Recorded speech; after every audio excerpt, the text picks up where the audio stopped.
नमस्कार साथियों, कैसे हैं आप सब लोग। आशा करता हूँ आप सब बहुत बेहतरीन होंगे और आपकी पढ़ाई बहुत बेहतरीन चल रही होगी। इसी आशा और विश्वास के साथ एक बार फिर से मैं आप सभी के सामने हाजिर हूँ एनसीईआरटी ऑन टिप्स के इस ब्यूटीफुल यूट्यूब प्लेटफॉर्म पर, जहाँ पर आपको बायोलॉजी की पूरी एनसीईआरटी हाईलाइट सीरीज एकदम फ्री में मिल रही है, चाहे वो बॉटनी हो चाहे वो जूलॉजी हो। Right.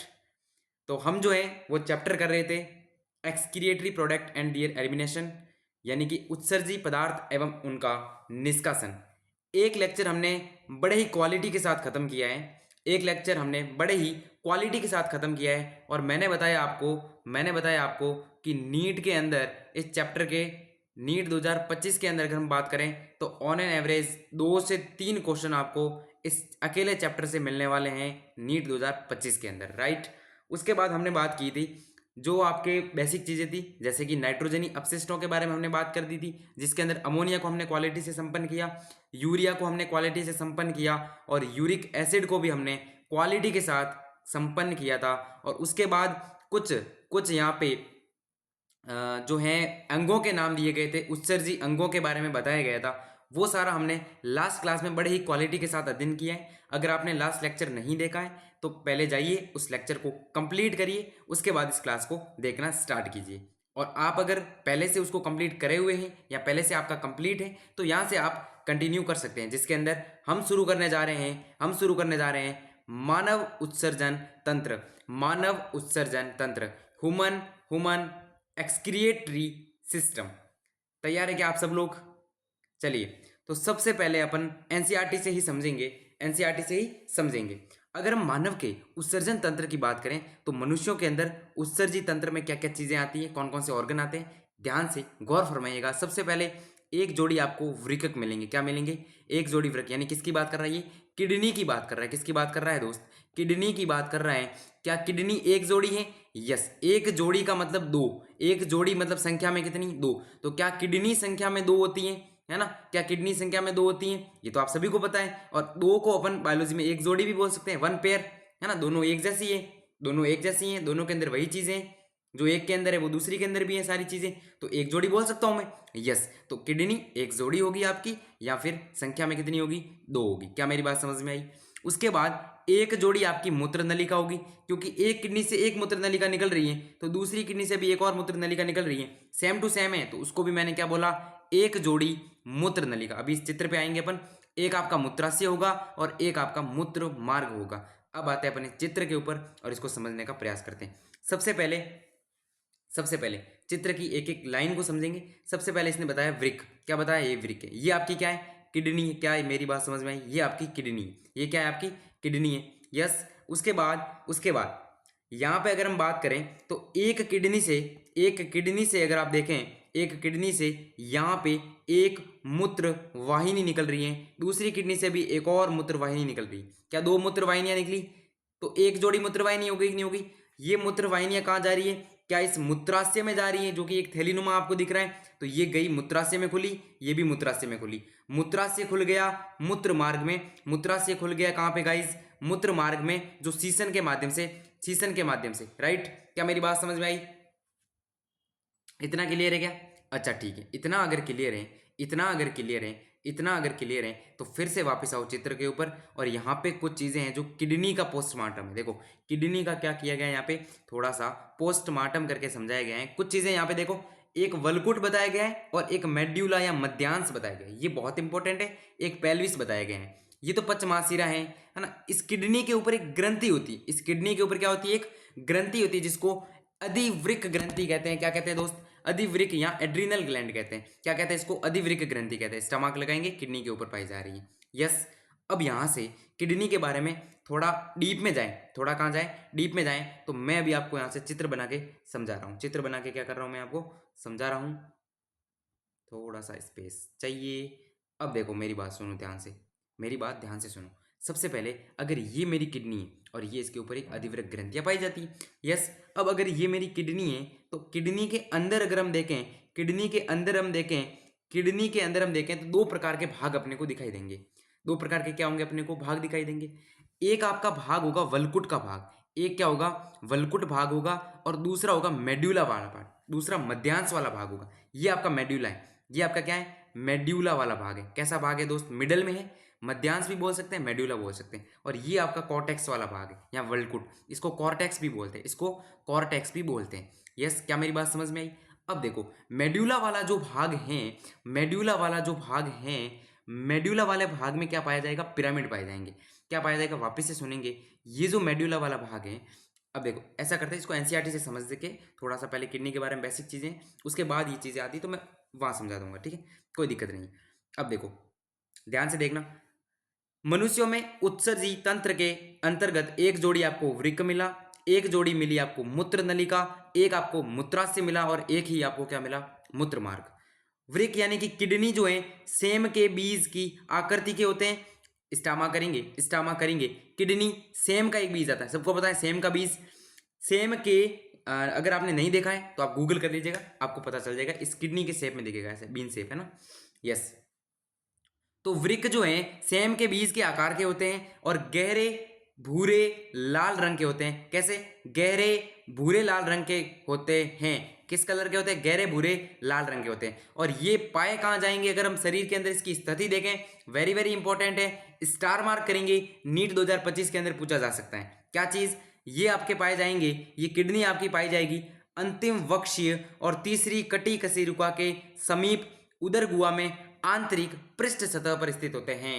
Very very important line, काफी सारे स्टूडेंट को दिक्कत आएगी, लेकिन आपको यहां पे रटा के रखा दूंगा, कोई दिक्कत वाली बात नहीं। देखो सबसे पहले अगर हम, ये हमारी रीढ़ की हड्डी है, ये हमारी क्या है, रीढ़ की हड्डी है, जिसको स्पाइनल कोड कहा जाता है। क्या कहा जाता है, स्पाइनल कोड कहा जाता है। इस रीढ़ की हड्डी के अंदर क्या होती है, कशेरुकाएं होती है। क्या होती है मेरे दोस्त, कशेरुकाएं होती हैं। क्या होती है दोस्त, कशेरुकाएं होती हैं। लगभग 33, कितनी, 33 कशेरुकाएं होती हैं। कितनी कशेरुकाएं होती है मेरे दोस्त, 33 कशेरुकी कशेरुकाएं होती हैं। उसमें से जो वक्ष वाला भाग है, ये वाला, कुछ कशेरुकाएं यहां तक चलती है वक्ष तक, है ना, कुछ वक्ष वाले, ये वक्ष वाला भाग है आगे वाला, है ना, तो इसमें कुछ कशेरुकाएं चलेगी, ठीक है ना, जिसको वक्षीय कशेरुका कहा जाता है। वक्ष के अंदर जो कशेरुकाएं आती हैं इस पीछे वाली, उसको बोला जाता है वक्षीय कशेरुका। उसके बाद जो एंड में यहाँ पे कटी कशेरुका भी होती है, एंड में क्या होती है, कटी कशेरुकाएं होती हैं। तो यहां से इसकी स्थिति देखें हम, किसकी, किडनी की, तो वक्षीय की जो अंतिम कशेरुकी है, मान लो ये अंतिम वक्षीय कशेरुकी है, और उसके बाद तीसरी कटी कशेरुका, मान लो यहाँ पे मेरी कहीं तीसरी कटी कशेरुका आ रही है ना, कटी कशेरुका एक नाम है कशेरुका का, ठीक है। मान लो मेरी अंतिम वक्षीय कशेरुका यहाँ है और मेरी तीसरी कटी कशेरुका मेरी यहाँ है, तो यहाँ पर जो स्पेस है, यहाँ पे इसी स्पेस में आप चले जाओ लोअर वाले भाग में, पीछे की तरफ, है ना, डोर्सल वाले भाग में। अगर मैं वापस से इसको चीज़ को थोड़ा सा अच्छे से सिंप्लीफाई करके बताता हूँ, कोई दिक्कत वाली बात नहीं है ना। सबसे पहले ये आपकी स्पाइनल कॉर्ड है ना, ये आपकी क्या है, स्पाइनल कॉर्ड है। अब इसके अंदर क्या होती है, खूब सारी कशेरुकाएं होती हैं। उसमें से मैं चला जाऊं कहाँ पे, वक्षीय की अंतिम कशेरुका, ये मान लो मेरी क्या है, अंतिम वक्षीय कशेरुका की भी एक फिक्स संख्या होती है। उसमें से जो लास्ट मेरी वक्षीय कशेरुका है उस पर आ गया मेरे। उसके बाद मैंने बोला कि तीसरी कटी कशेरुका, फिर कटी कशेरुका स्टार्ट हो गई, तो मैंने बोला एक दो और तीसरी कटी, थर्ड कशेरुका, थर्ड कटी कशेरुका, कौन सी, थर्ड कटी कशेरुका। तो मैं पहुंच गया थर्ड कटी कशेरुका के अंदर। अब यहाँ पे इनके बीच में जो जगह है वो आपकी किडनी होगी, वहां पे आपकी क्या होगी, किडनी होगी। ऐसा नहीं है कि इनके दोनों के बीच में होगी, ये स्पेस के बीच में नहीं होगी किडनी।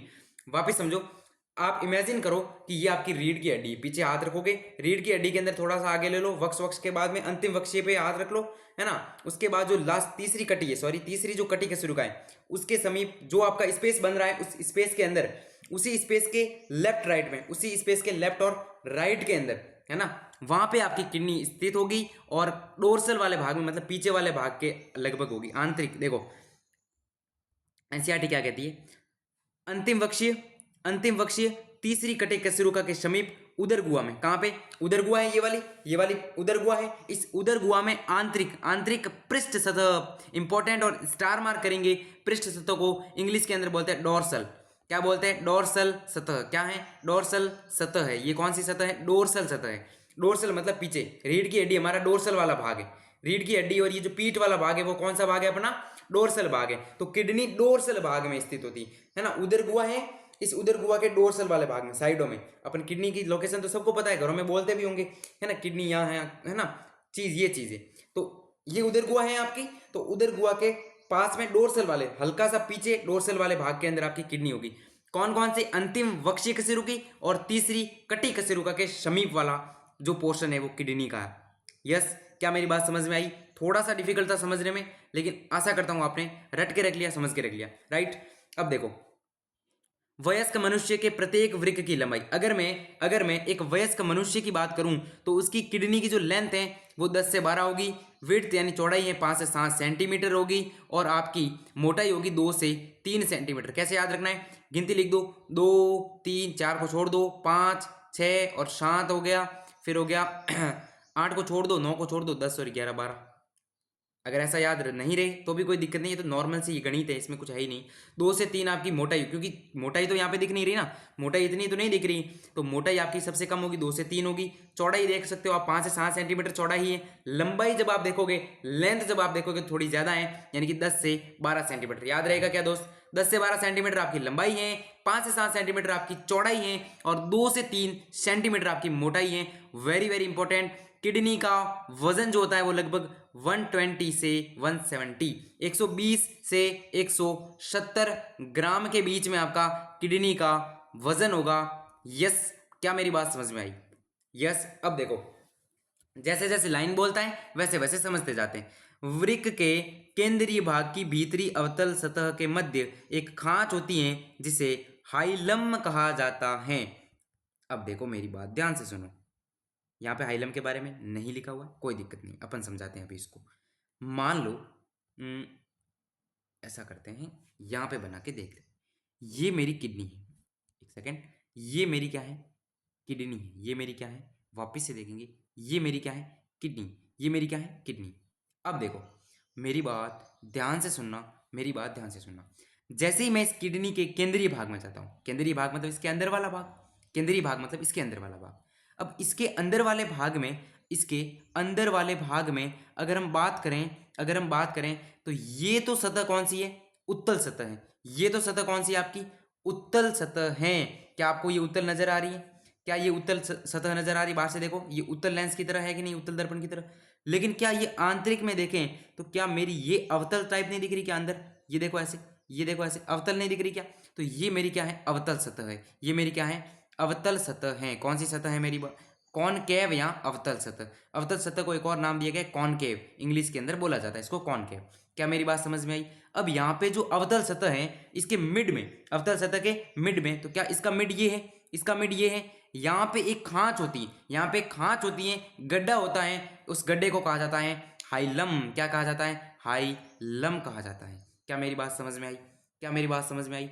वापिस से देखें तो अगर मैं आपको कहूं यहाँ पे कौन सा है, अगर मैं आपसे कहूं यहाँ पे कौन सा है, तो ध्यान से देखेंगे, ये तो उत्तल सतह हो गई, ये तो क्या हो गई? उत्तल सतह हो गई। अगर मैं ये वाली सतह देखूं तो क्या ये वाली सतह आपकी अवतल सतह थी कि नहीं थी? ये जो मोड़ खाया है सतह ने, क्या ये सतह अवतल सतह थी कि नहीं थी?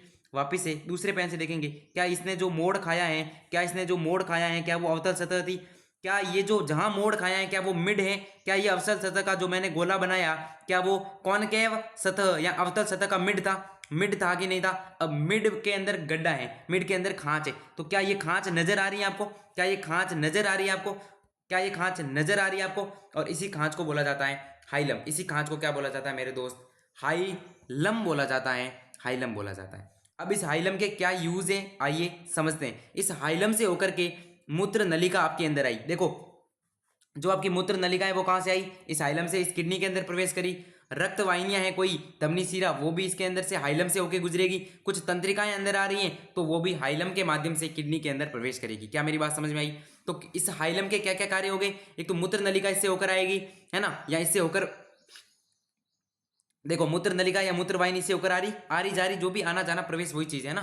तो मूत्र नलिका हो गई, आपकी रक्त वाहिनियां, धमनी और सिराएं, यहाँ देखो नजर आ रही होगी, वृक्क की धमनी, वृक्क की सिरा, ये कहां से प्रवेश कर रही है? ये कहां से प्रवेश कर रही है? ये बेसिकली कहां से कर रही है? हाइलम से प्रवेश कर रही है। क्या मेरी बात समझ में आई? उसके बाद तंत्रिकाएं अगर कोई प्रवेश कर रही है तो भी कहां से करेगी? हाइलम वाले पार्ट से करेगी। क्या समझ में आई? कहां पे होगा हाइलम वाला पार्ट? किडनी के केंद्रीय भाग की जो अवतल सतह है उसके मिड में एक खांच होती है जो आपकी हाइलम कहलाती है। यस। उसके बाद हाइलम के भीतर की और कीप के आकार का रचना होती है जिसे वृक्क श्रोणि या पेल्विस कहते हैं। अब देखो, ये तो आपको दिया भी गया है, ये तो आपको दिया भी गया है फोटो के अंदर। देखो, ये हाइलम के जस्ट आगे अगर हम देखें तो ये पेल्विस वाला भाग है, एक कीपनुमा संरचना है, एक कीपनुमा स्पेस है। आप ध्यान से देखेंगे फोटो के अंदर दिखाई दे रहा है, एक कीपनुमा स्पेस है, एक कीपनुमा स्पेस है जिसको क्या बोला, वृक्कीय पेल्विस बोला, श्रोणि या वृक्कीय पेल्विस, वृक्कीय श्रोणि या वृक्कीय पेल्विस, जो हाइलम के भीतर की ओर था, हाइलम से आगे की ओर, भीतर की ओर। अब देखो, इस वृक्कीय श्रोणि से, इस वृक्कीय श्रोणि से कुछ प्रक्षेप निकलते हैं। इससे निकलने वाले प्रक्षेपों या प्रोजेक्शन को कैलिक्स या शशक कहा जाता है। वापिस यहाँ पे देखेंगे, मेरी अगर ध्यान से अगर आप देखें, ध्यान से देखें तो मैंने इतना जूम कर दिया है, खूब जूम है ये। अब अगर आप देखें तो ये जो ब्लैक लाइन आ रही है वो किसको दर्शा रही है, ये जो ब्लैक लाइन आई देखो, पेल्विस लिखा हुआ है, लिखा हुआ है पेल्विस दिखाई दे रहा है। पेल्विस से जो सीधी सीधी ब्लैक ब्लैक आपकी आई है वो आपकी पेल्विस दिखा रही है। उस पेल्विस के आगे अगर आप देखें, थोड़ा थोड़ा पेल्विस से आगे जाओ, क्या आपको प्रोजेक्शन दिख रहे हैं, अंगुली नुमा संरचनाएं निकली हुई दिखाई दे रही है, हल्की हल्की अंगुली नुमा संरचना दिखाई दे रही है जिसके ऊपर कुछ पिरामिड से लगे हुए क्या दिखाई दे रही है। इस पेल्विस के अंदर, इस पेल्विस से कुछ प्रोजेक्शन या प्रक्षेप निकले दिखाई दे रहे हैं, क्या सबको दे रहे हैं, जिसके ऊपर कुछ पिरामिड सा लगा हुआ है, जिसके ऊपर कुछ पिरामिड सी संरचनाएं लगी हुई हैं, क्या दिखाई दे रहा है। तो इन कैलिक्सों को, जो उंगुली नुमा संरचना निकली है खूब सारी इस पेल्विस से, उसको बोला जाता है कैलिक्स। क्या बोला जाता है मेरे दोस्त, कैलिक्स या शशक बोला जाता है। मैं अगर कैलिक्स को दिखाना चाहूं तो कौन सा है मेरा कैलिक्स, ये वाला कैलिक्स है, ये वाला, ये वाला, एक ये वाला, एक ये, एक ये, एक ये। तो क्या ये कैलिक्स है सारे? हाँ सर, ये कैलिक्स है, अंगुली नुमा संरचना है, पेल्विस से निकली है। तो यहां से वापस देखेंगे तो इससे निकलने वाले प्रक्षेपों या प्रोजेक्शन को क्या कहा जाता है, कैलिक्स कहा जाता है। क्या मेरी बात क्लियर है? आगे बढ़ेंगे, आगे बढ़ेंगे। अब देखो, इस फोटो में और अच्छे से क्लियर हो जाएगा, है ना। इस फोटो में क्या हो जाएगा, और अच्छे से क्लियर हो सकता है। कैसे? आइए देखिए, ध्यान से देखिए, ध्यान से देखिए, ये आपका क्या है, कैलिक्स है। ये आपका क्या है दोस्त, कैलिक्स है। अगर हम कैलिक्स को ध्यान से देखें तो ये तो आपका जो क्षेत्र है वो क्या है, आपका पेल्विस वाला क्षेत्र है। तो इसने लिख दिया वृक्क पेल्विस है ना। अब इस पेल्विस से कुछ अंगुली नुमा संरचना, एक ये निकली, एक ये निकली, एक ये निकली, एक ये निकली, यहां से एक ये निकली, एक ये निकली, एक ये निकली। इनको क्या बोला मैंने, कैलिक्स बोला। देख लो कैलिक्स कहाँ जा रहा है, जा रहा है कि नहीं जा रहा, सही, बिल्कुल सही जा रहा है। उसके बाद ये आपका हाइलम वाला क्षेत्र था जहां से वृक्क की धमनी निकल रही है। देखो, ये हाइलम वाला क्षेत्र है जिससे वृक्क की धमनी अंदर आ रही है, वृक्क की शिरा आ रही है, ये मूत्र वाहिनी आ जा रही है। ठीक है, समझ आ गई क्या बात। उसके बाद ये आपका वलकुट वाला भाग। अब दो भाग होते हैं इसके अंदर की ओर। हम अध्ययन करना शुरू करें, वृक्क के अंदर का अध्ययन शुरू करें तो इस वृक्क के दो भाग होते हैं। एक आपको कॉर्टेक्स वाला भाग दिखाई दे रहा है, वलकुट वाला, जहां आपको कुछ चीजें दिखाई नहीं दे रही, सिंपल सा दिखाई दे रहा है वलकुट। जो खाली खाली जगह दिख रही है, खाली खाली जगह दिख रही है कॉर्नर कॉर्नर की, वो सारी क्या है, वलकुट। बीच में क्या है, सारा मध्यांश है, जहां पर ये पिरामिड दिख रहे हैं, ये वाले, जहां पर आपको ये पिरामिड नजर आ रहे हैं, जहां पर आपको ये पिरामिड नजर आ रहे हैं, वो सारा, ये वाला सारा जो भाग है जहां पर कुछ ना कुछ दिखाई दे रहा है, वो आपका मध्यांश वाला भाग है। वो आपका मध्यांश वाला भाग है जिसके अंदर मध्यांश पिरामिड भी साथ में स्थित है। क्या मेरी बात समझ में आई। तो कैलिक्स क्या था बता दिया, वृक्क की धमनी, वृक्क की शिरा तो अंदर बाहर आने जाना, वृक्क की पेल्विस बता दिया, मूत्रवाहिनी, यस। वलकुट वाला भाग बता दिया, ये वृक्क का आवरण है, ये तो इजी है, ये वृक्क का आवरण है, इसमें कोई दिक्कत नहीं है, यस। अब मेरी बात अगर आप ध्यान से सुने तो एक चीज नहीं लिखी है, वो है बर्टीनी के स्तंभ। बर्टीनी के स्तंभ किसे कहेंगे, जो आपके पिरामिड है, उन पिरामिडों के बीच में ये वलकुट वाला भाग आ गया। देखो, इन पिरामिडों के या मध्यांश वाले भाग के बीच में क्या आ गया, या पिरामिडों के बीच में क्या आ गया, क्या वलकुट वाला क्षेत्र आया कि नहीं आया। देखो, वलकुट वाला क्षेत्र जो खाली खाली क्षेत्र है, तो या ये देखो यहाँ पे, जैसे कि ये वलकुट वाला क्षेत्र, ये खाली क्षेत्र है, खाली क्षेत्र वलकुट वाला क्षेत्र है। तो क्या इन दोनों पिरामिडों के बीच में ये खाली सा क्षेत्र आया है वलकुट वाला, तो ये एक स्तंभ बना रहा है। ये देखो, यहाँ पे स्तंभ टाइप बन रहा है, यहाँ पे स्तंभ टाइप बन रहा है, यहाँ पे भी एक स्तंभ टाइप बन रहा है, यहाँ पे भी एक स्तंभ से आकार का कुछ बन रहा है, यहाँ पे भी स्तंभ जैसा कुछ बन रहा है। तो इसको बोला जाता है बर्टीनी के स्तंभ। क्या बोला जाता है मेरे बच्चों, ध्यान से सुनेंगे साथियों, इसको बोला जाता है बर्टीनी के स्तंभ। क्या बोला जाता है, बर्टीनी के स्तंभ, कॉलम्स ऑफ बर्टीनी। क्या बोला जाता है, columns of बर्टीनी। Very very important line थी, जब एनसीईआरटी से पढ़ेंगे तो और मजा आएगा। वृक्क की बाहरी सतह पर दृढ़ संपुट होता है, इंपॉर्टेंट लाइन। ये जो बाहरी सतह है इसके ऊपर क्या है, दृढ़, दृढ़ मतलब कठोर है, कठोर क्या है आपका, संपुट है, परत है, क्या है, कठोर संपुट है, कठोर परत है। क्या मेरी बात समझ में आई, यस। उसके बाद वृक्क के कितने भाग, अंदर में दो भाग, कितने भाग, दो। बाहरी भाग जो है वो वलकुट, ये वाला बाहरी भाग था, ये वाला बाहरी भाग था, जो आपका वलकुट या कॉर्टेक्स कहलाता है, जो आपका वलकुट या क्या कहलाता है, कॉर्टेक्स कहलाता है। उसके बाद भीतरी जो भाग है, ये वाला जो भाग है भीतर वाला, उसको मैंने मध्यांश या मेड्यूला कहा, मध्यांश या मेड्यूला कहा। क्या मेरी बात समझ में आई?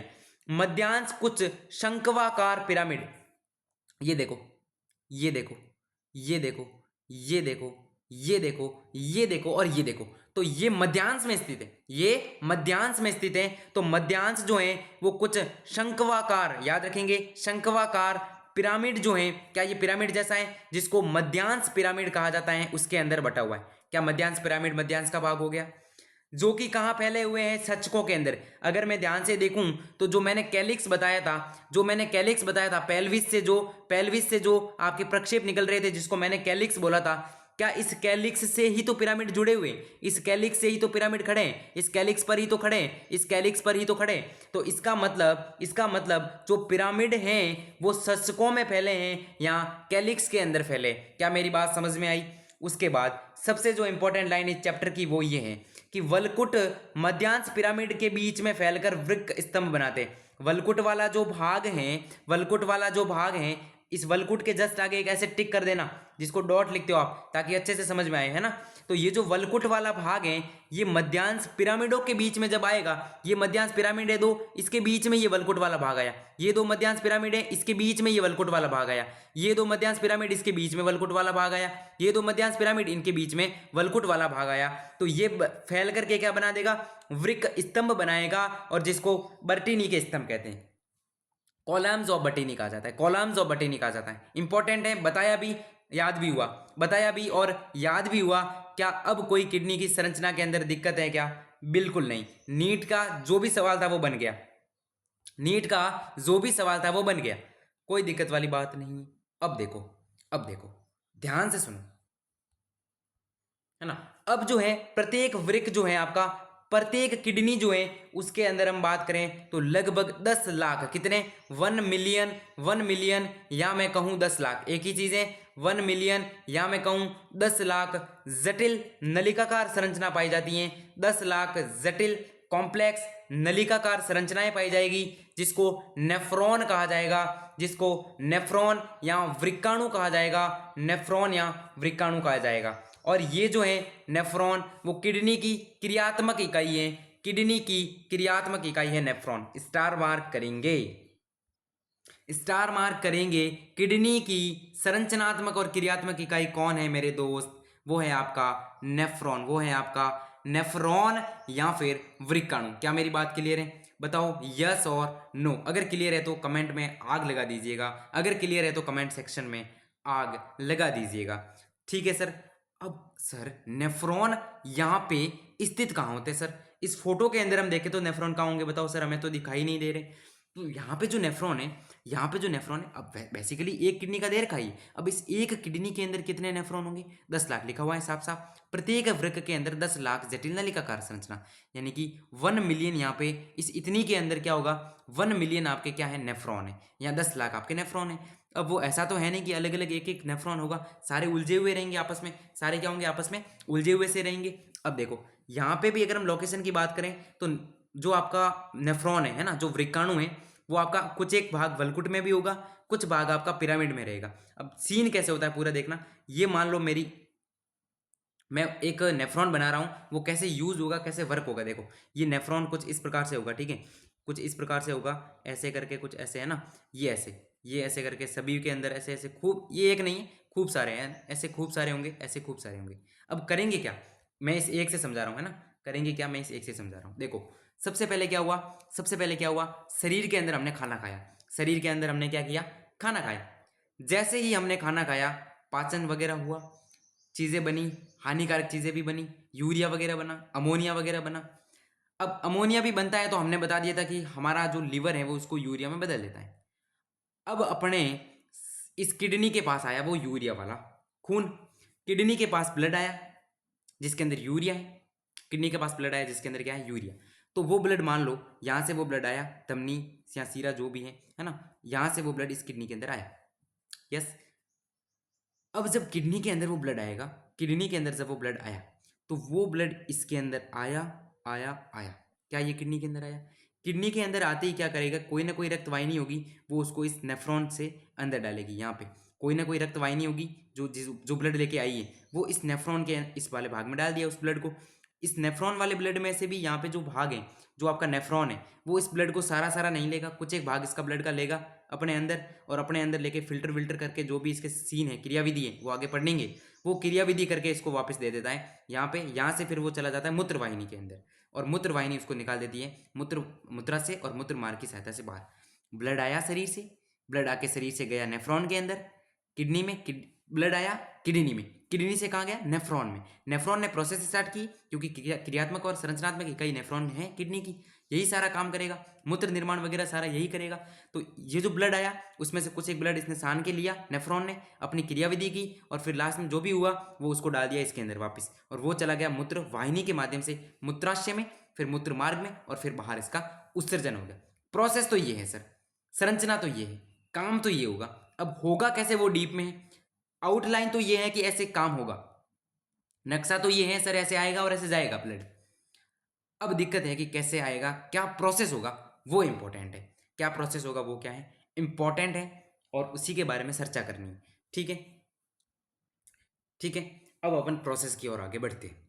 उससे पहले कुछ चीज़ें और हैं एनसीईआरटी के अंदर, बहुत सारी चीज़ें कंप्लीट करते हैं। सबसे पहले तो 10 लाख क्या होंगे आपके पास, जटिल नलिकाकार संरचनाएं होगी, जिसको हमने नेफ्रॉन नाम दिया। यस। उसके बाद जो आपकी क्रियात्मक इकाई है, राइट। प्रत्येक जो वृकाणु या नेफ्रॉन है उसके दो भाग होंगे। अब देखो यहाँ पे भी दो भाग हो गए, नेफ्रॉन के भी कितने भाग हो गए, दो भाग हो गए, जिन्हें आप किस में बांटोगे, एक तो गुच्छ या ग्लोमेरुलस होगा, और दूसरी होगी आपकी वृक्क नलिकाएं। मैं थोड़ा सा इसको समझाने का प्रयास करूंगा। यहाँ पे क्या होता है, एक धमनी आती है जिसका नाम है अभिवाही धमनी। ये मान लो मेरी अभिवाही धमनी है, ये मेरी अभिवाही धमनी है। कौन सी धमनी है दोस्त, जो कि इस किडनी के अंदर आई है, ठीक है।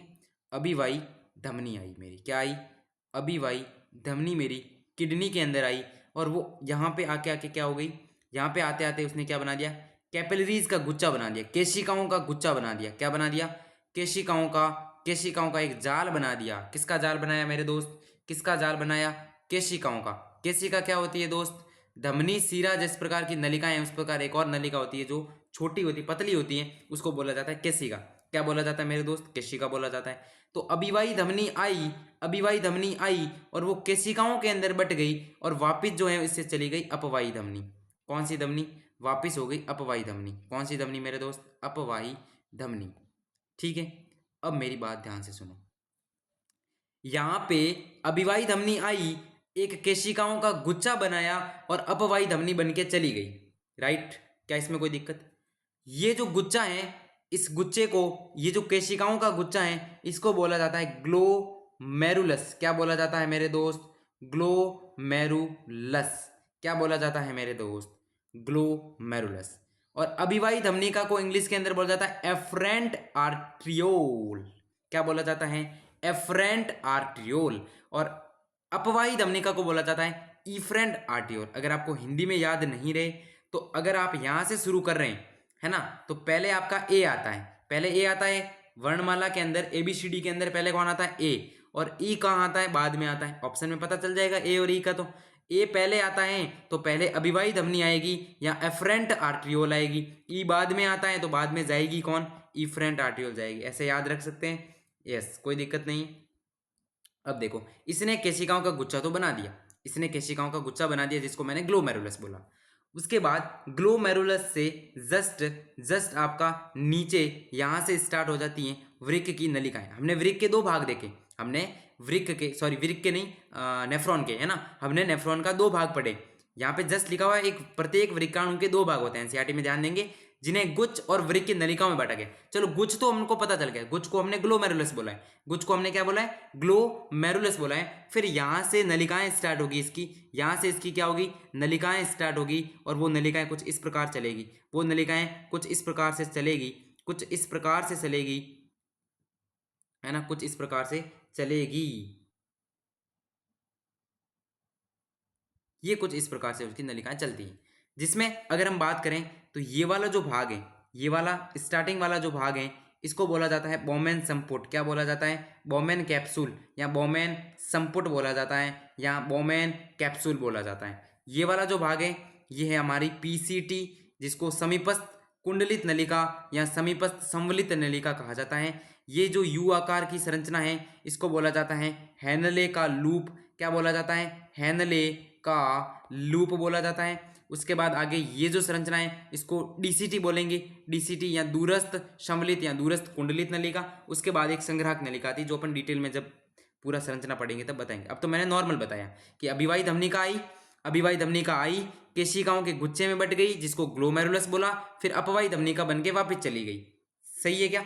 अब उसके अंदर भी अब हम नेफ्रॉन के भाग पढ़ें। अब हम अगर नेफ्रॉन के भाग पढ़ेंगे तो अच्छे से समझ में आएगा। कैसे? नेफ्रॉन जो है उसके कितने भाग बताए एनसीईआरटी ने? ध्यान से देखेंगे, प्रत्येक वर्गाणु के 2 भाग होते हैं जिन्हें गुच्छ यानी कि ग्लोमेरुलस, ये वाला ग्लोमेरुलस है, और वृक्क नलिका। वृक्क नलिका में कौन कौन सी आई? आपका बॉमेन संपुट आ गया, आपकी ये पीसीटी आ गई जो समीपस्थ सम्मिलित नलिका है, उसके बाद ये हेनले का लूप आ गया, फिर दूरस्थ सम्मिलित नलिका आ गया, और एक लास्ट होती है संग्राहक नलिका। एक और होती है संग्राहक नलिका जो इसके अंदर बना नहीं पाया मैं, स्पेस नहीं था इसलिए। ठीक है, तो समझ में आ गया? इतना समझ में आया तो वापस एनसीईआरटी पे आते हैं। ये इतने 2 भाग तो हमने बांट दिए, ग्लोमेरुलस और वृक्क नलिका। गुच्चा जो है या ग्लोमेरुलस जो है वो कैसे बनेगा? वृक्कीय धमनी की शाखा। अच्छा ये देखो, ये जो वृक्कीय धमनी यहाँ आई है किडनी के अंदर, ये जो वृक्कीय धमनी आई है इसकी कोई एक शाखा जाएगी उसकी। अच्छा देखते हैं, उसकी एक शाखा ये गई गई गई गई और यहाँ पे इसने गुच्चा बना दिया केशिकाओं का, फिर उसकी अभिवाही शाखा के रूप में आ गई, वापिस अपवाही के रूप में वापिस आ गई। तो देखो गुच्चा जो है वृक्कीय धमनी कौन सी, अगर आपको यहाँ पे कभी कभी वृक्कीय सिरा दे सकता है और कंफ्यूज कर सकता है, तो गुच्चा जो बनेगा वो वृक्कीय धमनी की एक शाखा है जिसको अभिवाही धमनी कहते हैं। याद रखेंगे, स्टार मार्क है ये। गुच्चा जो है वृक्कीय धमनी की शाखा अभिवाही धमनी का एफरेंट आर्टियोल से बनी केशिकाओं का एक गुच्चा है। ग्लोमेरुलस से रक्त वापिस कौन लेके जाएगा? अपवाही धमनी का। वापिस कौन लेके जाएगा? देखो ये अभिवाही धमनी का थी, ये ग्लोमेरुलस बना, और वापिस ब्लड कौन लेके जाएगा? अपवाही धमनी का। तो ये वापिस किसने ले जाया? इफरेंट आर्टियोल द्वारा ले जाया जाता है। क्या मेरी बात समझ में आई? तो यहाँ से फोटो को देखेंगे, थोड़ा सा समझने का प्रयास करेंगे। ये आपकी अभिवाही धमनी का आई, इसने केशिकाओं का ये गुच्चा बना दिया। ये केशिकाओं का जो गुच्चा बनाया, क्या इस गुच्चे को ग्लोमेरुलस या कोशिका का गुच्चा बोला गया? केशिका गुच्छ बोला गया? राइट। उसके बाद ये इस गुच्चे से देखो, ऐसे सोचो कि ये ऐसे करके चली गई, तो पीछे से जो जा रही है क्या वो अपवाही धमनी का है? देखो पीछे से जा रही है अपवाही धमनी का, जो इस गुच्चे से यहाँ से अभिवाही आई, ये गुच्चा बनाया, फिर वैसे अपवाही गई। ऐसे देखो, थोड़ा 3D में सोच के देखो, यहाँ से अभिवाही आई, गुच्चा बनाया, और वहां से अपवाही चली गई। तो क्या इसको मैं ग्लोमेरुलस बोलूंगा? उसके जस्ट बाद देखेंगे, ये तो मेरी अभिवाही आई, अपवाही गई, ये सीन था। अब ये जो अपवाही जाती है ना, वो वापस इसके ऊपर, ये जो नेफ्रॉन के पार्ट्स हैं इसके ऊपर थोड़ा जाल बिछा के ही जाती है। जो अपवाही जाती हैं वो ऐसे नहीं जाती। उसने बोला मैं आई हूं तो मेरा राज चला के जाऊंगी, मैं आई हूं तो कुछ लेके जाऊंगी, मैं खाली हाथ नहीं जाऊंगी। तो इसने क्या किया, जो भी नेफ्रॉन के भाग थे उसके चारों ओर और जाल बना दिया। इस जाल को बोलते हैं परिनलिकीय केशिकीय जाल, जो अपवाही धमनिका द्वारा बनाया जाएगा। इसको बोलते हैं परिनलिकीय केशिकीय जाल। आगे बढ़ेंगे, कोई दिक्कत नहीं। परिनलिकीय केशिकीय जाल, परिनालिकीय केशिकीय जाल बोला जाता है। क्या मेरी बात समझ में आई? किसने बनाया? अपवाही धमनिका ने। तो ये जो रेड कलर से वापिस इसके चारों ओर लिपटी हुई दिखाई दे रही है, वो आपका परिनलिकीय केशिकीय जाल है जो अपवाही धमनिका ने बनाया है। अब वापिस आए टॉपिक पे, तो ग्लोमेरुलस आपका ये वाला भाग हो गया। एक तो ये नेफ्रॉन के 2 भाग बताए। नेफ्रॉन के कितने भाग बताए? 2 भाग। एक भाग था ग्लोमेरुलस, दूसरा था वृक्कीय नलिकाएं। ग्लोमेरुलस कंप्लीट हुआ। तो देखो मेरी बात ध्यान से सुनो, वृक्कीय नलिकाएं कितनी है? आइए चर्चा करते हैं। सबसे पहले तो ये बॉमेन संपुट, सबसे पहले तो क्या आ गया? ये वाला कप के आकार का बॉमेन संपुट आ गया। कटोरे के आकार का, प्याले के आकार का क्या आ गया मेरे पास? बॉमेन संपुट। उसके बाद बॉमेन संपुट से ये वाली आ गई आपकी समीपस्थ कुंडलित नलिका। कौन सी आ गई? समीपस्थ। इसको प्यार से अपन पीसीटी भी बोलते हैं। यस। उसके जस्ट बाद आता है आपका हेनले का लूप। ये मेरा हेनले का लूप है पूरा। ये मेरा क्या है? जो येलो कलर से मैं दिखा रहा हूँ वो मेरा हेनले का लूप है। उसके बाद ये आपकी डीसीटी है, दूरस्थ कुंडलित नलिका। ये आपकी दूरस्थ कुंडलित नलिका है, जो एक संग्राहक नलिका, ये वाली संग्राहक नलिका है, उसके अंदर खुल रही है। अब ऐसे एक एक नहीं खुलती, यहाँ भी एक संग्राहक नलिका, दूरस्थ कुंडलित नलिका किसी और नेफ्रॉन की खुलेगी इसी के अंदर। तो एक संग्राहक नलिका के अंदर खूब सारे नेफ्रॉनों की डीसीटी खुल सकती है। एक नेफ्रॉन की डीसीटी दिख रही है यहाँ पे, ये एक नेफ्रॉन है, इसकी डीसीटी इसमें खुली संग्राहक में। ऐसे ऐसे और सारे नेफ्रॉन की डीसीटी यहाँ खुल सकती है एक ही संग्राहक नलिका के अंदर। यस, और ये जो हेनले का लूप है, ये रहा हेनले पास या हेनले लूप। ये जो हेनले का लूप है, इसके चारों ओर, इस हेनले के लूप के चारों ओर जो आपकी अपवाही धमनिका ने जो रेड कलर से दिख रही है, उसने जो यू आकार की संरचना बनाई है, इसको वासा रेक्टा कहेंगे, जो आपकी कहाँ होगी, हेनले लूप के चारों ओर होगी। जो आपका हेनले का लूप है, उस हेनले लूप के चारों ओर जो अपवाही धमनिका ने जो परिनली के केशी के जाल बनाया है यू आकार का, जिसको बोला जाता है प्यारे बच्चों वासा रेक्टा। क्या बोला जाएगा, वासा रेक्टा। अब यहाँ पे थोड़ा सा मिसप्रिंट है, ये आपका हेनले लूप की दो भुजाएं होती है। हेनले लूप की कितनी भुजा, दो, एक अवरोही और एक आरोही।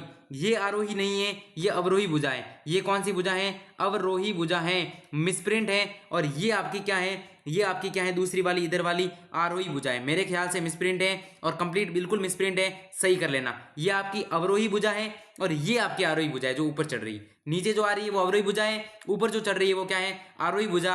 आरोही भुजा आपकी खुल जाएगी डीसीटी के अंदर, दूरस्थ कुंडलित नलिका के अंदर। डीसीटी खुल जाएगी आपकी संग्राहक नलिका के अंदर, और एक संग्राहक नलिका के अंदर खूब सारे नेफ्रॉनों की डीसीटी खुलती है। एक संग्राहक नलिका के अंदर इधर से भी किसी नेफ्रॉन की डीसीटी खुल गई, इधर से किसी और नेफ्रॉन की डीसीटी खुल गई, तो एक संग्राहक नलिका के अंदर खूब सारे नेफ्रॉनों की डीसीटी खुलेगी।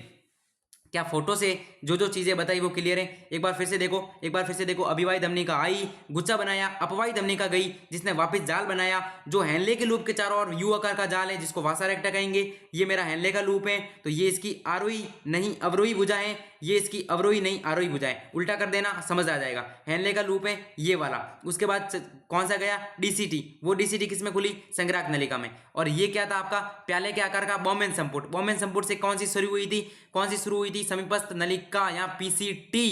क्या मेरी बात समझ में आई? आज के लिए इतना काफी है, मैं भी थक गया हूं, और अगले क्लास के अंदर इस पूरे का और डीप में वर्णन स्टार्ट करेंगे। बॉम्बेन संपुट को समझेंगे, पीसीटी को समझेंगे, हेनले लूप को समझेंगे, डीसीटी को और संग्राहक नलिका सबको समझेंगे। फिर मूत्र निर्माण की क्रियाविधि, सारे प्रोसेस देखेंगे बहुत अच्छे तरीके से। आशा करता हूं लेक्चर आपको बहुत ही ज्यादा पसंद आया होगा। अगर इसी प्रकार अच्छा लगा है, समझ में आया है कुछ, और क्वेश्चन वगैरह बनेंगे आपसे, एक बार आप ट्राई करना। और अच्छा लगा है दिल से तो एक बार कमेंट सेक्शन में आग लगा देना और दिल बरसा देना, और थोड़ा सा जो है वो सपोर्ट करना भाई को, और लाइक शेयर और सब्सक्राइब जरूर करना। Thank you so much. मिलते हैं नेक्स्ट क्लास के अंदर, नेक्स्ट लेक्चर के अंदर, क्वालिटी के साथ, next topic. Thank you so much, bye bye, take care, good luck.